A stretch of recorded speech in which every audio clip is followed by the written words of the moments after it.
AfricamediaLive TV. Kindly subscribe to our YouTube channel to get updated on the trending gist, latest news all over the world. Like our page, subscribe, and share with friends. Thank you.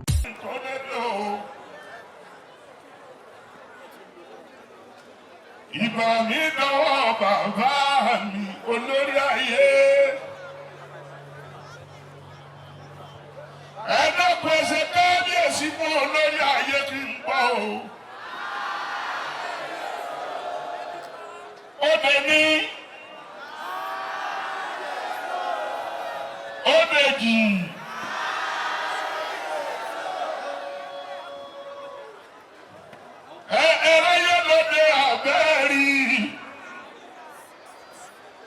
Mo sọ fún wa, mo ní ọdún ọlọ́jọ́ gbogbo Yorùbá lónìí, gbogbo àgbáyé lájọ ní, gbogbo ọmọ kóòtù ojíire, gbogbo ọmọ Oòduà lájọ ní ọdún ọlọ́jọ́ o. Èèyàn tó bá mọ̀ túmọ̀ ọdún ọlọ́jọ́, wọ́n jẹ́ Mùsùlùmí, wọ́n jẹ́ Kristẹni àbí ẹlẹ́sìn kan àbáláyé. Ọdún ọlọ́jọ́ ó ṣe pàtàkì láàrin gbogbo wa.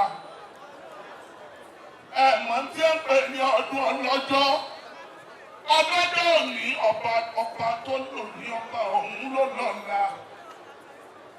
Ọba tó lọ́jọ́ àná, ọba tó lọ́jọ́ òní, ọba tó ní ọjọ́ ọ̀la. Òní jẹ́ ọdún ọlọ́jọ́. Ẹ ṣe kábíyèsí fún olórí ayé. Kábíyèsí. Èmi wá ń bẹ lọ́hùn Olódùmarè ọba ọlọ́jọ́ òní. Kò ní jẹ́ kórìí tèmi ó burú. Kò ní jẹ́ kórìí mi ó gbàbọ̀dè. Orí òní takò mi. Orí ilé òní padà lẹ́yìn mi tiwa. Ọdún ọlọ́jọ́ ọdún gbogbo wa. Àlọ́dún ọlọ́jọ́ ọdún gbogbo wa. Ọdún ọlọ́jọ́ ọdún Yorùbá. Ọdún ọlọ́jọ́ ọdún Yorùbá o. Ọdún ọlọ́jọ́ ọdún gbogbo wa. Ọdún ọlọ́jọ́ ọdún gbogbo wa. Ọdún ọlọ́jọ́ ọdún Yorùbá.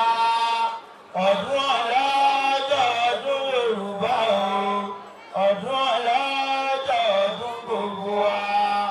Kábíyèsí olórí ayé o. Ọ̀jẹ̀jẹ̀ ọba Ògúnwùsì. Òkọ́lé òtútù kọ́tọ̀ rí bàbá yìí kọ́lé ọ̀yẹ́ kọ́tọ̀ ọmọ Ògúnwùsì. Ọ̀jẹ̀jẹ̀ ọba fìdí ọ̀tẹ̀ jẹ́lẹ̀. Ọ̀rí wípé ọlọ́rẹ̀ ni wọ́n máa jọ fẹ́lá.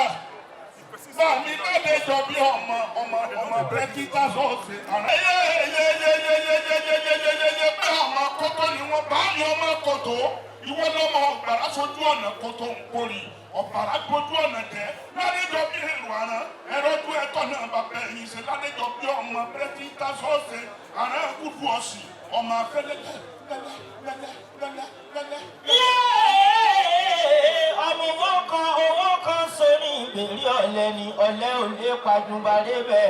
Ládéjọ bí ọmọ abẹ́rẹ́ tí táṣọ ṣe àrán ní gúdù ọ̀ṣì. Ọmọ afẹ́lẹ́lẹ́rẹ́ bọ́ àwọ̀ àtòrí dúnàmúnàmú ní sọ. Ọgbẹ́ gúdù ọ̀ṣì ni wọ́n máa fẹ́lẹ́lẹ́rẹ́ bọ́ àwọ̀ àtòrí tó dúnàmúnàmú ní kalẹ̀. Máa torí àtẹ̀lé àtòrí tó dúnàmúnàmú ní sàn nílé Ládéjọ bí òkú àwọn ní bàbá yìí mú lọ ìsìnkà ní. Àkàndé ní sàn ló lọ ọdún bàbá yìí lóde kó wúlé tètè ní ọmọ lóde òkúta ọmọ bọ̀kẹ́ sọ̀rọ̀ ní ìsìnkú. Alárò òrìrì Ládéjọ bí ọmọ lẹ́gùn lẹ́gbẹ̀lẹ̀ òrí àrán ọmọ àjọ ìfẹ́là. Ọmọ wọn kan so ní ìgbèrí ọ̀lẹ ọmọ yìí kan kérébéjé ọmọ yìí kan kérébéjé kérébéjé bí yó kérébéjé bí sàn ní kérébéjé wàá dáwọ́ ìgbé dúró kérébéjé onídàkùn ìrírẹ́ fàrọ́gọ̀ pẹ̀lú àrọ́bẹ̀lẹ̀kẹ̀ àdéhùn níṣọ́. Láyé pé ọdún ọlọ́jọ́ ọdún.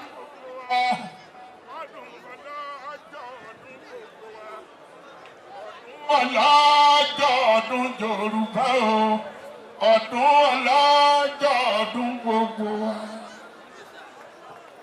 Ẹ jọ̀ọ́ ẹ bá mi fún bàbá ní àtẹ́wọ́ tó rinlẹ̀. Bàbá Ajobiewe. All permit me to recognize the Vice Chancellor of Jaja University, seated here tonight, Professor Jelil Ojoade. You're welcome, sir. And also Otumba Ayo Olumoko. Daddy, you're welcome. All right. Africa Media Live TV. Kindly subscribe to our YouTube channel to get updated on the trending gist, latest news all over the world. Like our page, subscribe, and share with friends. Thank you.